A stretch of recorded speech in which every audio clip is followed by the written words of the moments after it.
What's up, YouTube? GM Man here with another video. Working on a 2011 Chevrolet Impala Police Interceptor. The problem we're having here is we're getting a lot of shaking in the front end. And I want to show you guys where all this shaking is coming from and what we would have to do to resolve the issue. So let's get up under here and I'm going to show y'all where all the vibration is coming in the steering wheel. So we're going underneath the car here. Underneath the car here, the car is in drive, chalked up. And if you guys see there, the CV axle.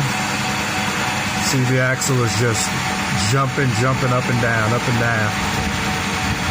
This is on the driver's side here. You guys can actually see that. How it's just wobbling so much in there. So all that wobbling is going inside of the cab of the car. We'll try to get from the top of it.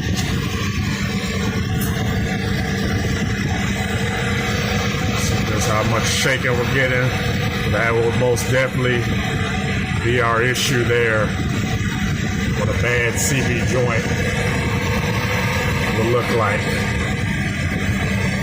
It's the same way on the passenger side too as well. It's not as bad, but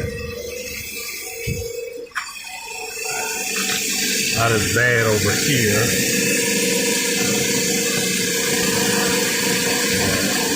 We're just gonna go ahead and replace. We're just gonna go ahead and try to replace both of them. But I just wanted to show you guys what bad CV axles look like, because you're not always gonna get clicking sounds all the time. So it's just something quick to help you guys with. All right, guys, talk to you later.